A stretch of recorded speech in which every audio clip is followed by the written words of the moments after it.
Today I'm going to be talking about Muhammad Ali Jinnah, and I wanted to start with doing a little bit of recall on lesson 2. In our digging deeper materials, there was a couple of documentaries about Jinnah, and basically, I wanted to summarize what we learned, and it was that he was regarded as a westernized Muslim who was also a lawyer. There's a lot of respect emphasized throughout these videos. Essentially, he at one point was side by side Gandhi. Later, they separated because he essentially believed that Pakistan was the only way to fight for the rights that he followed.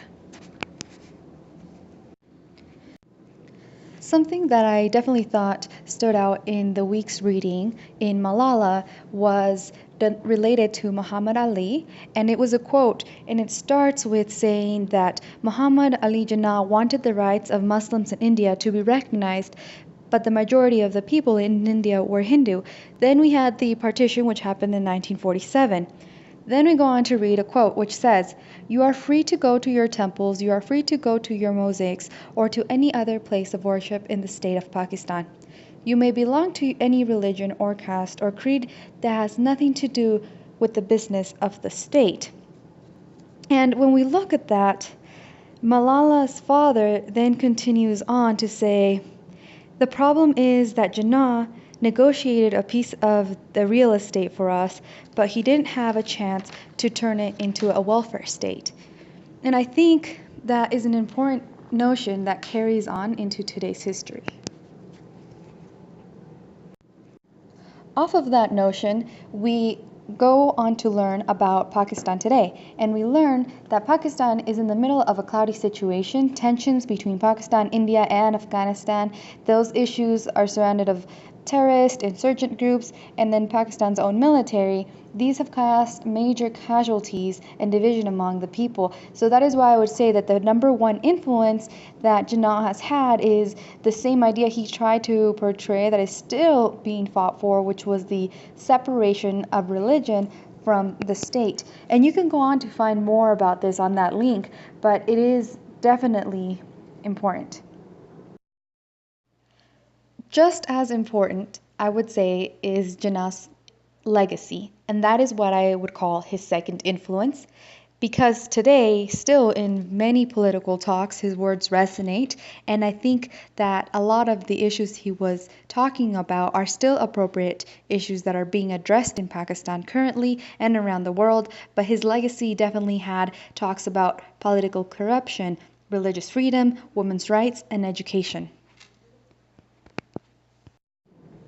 Now, finally, we have Mr. Jinnah's third influence, which is the fact that he sets the stage for continued division. In the lower picture, we see a Pakistan that is divided amongst different cultures. We understand that it is due to different territories. We also know that there is rivers that flow that make economies a little bit different in different areas. However, I think it is really important that we study the way Mr. Jinnah portrayed those differences and how they still impact Pakistan today.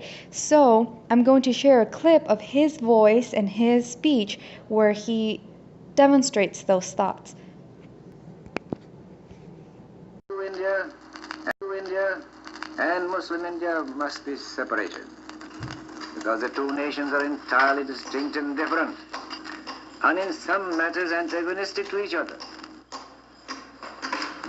Let me tell you some of the differences. History, culture, language, architecture, music, laws, jurisprudence, calendar, and our entire social fabric and code of life. One India is impossible realization. It will inevitably mean that the Muslim will be transferred from the domination of the British to the caste Hindu rule. Thank you all so much for listening to this short presentation. A quick summation of everything would be that Mr. Jinnah has influenced the intention of the separation of religion from the state, as well as his influence with his legacy and his views on different major issues. And thirdly, the way that he sets the stage for continued division. These are all things that subsequent Pakistani leaders have had to deal with, and I think it is an important look into where Pakistan is today. Thank you.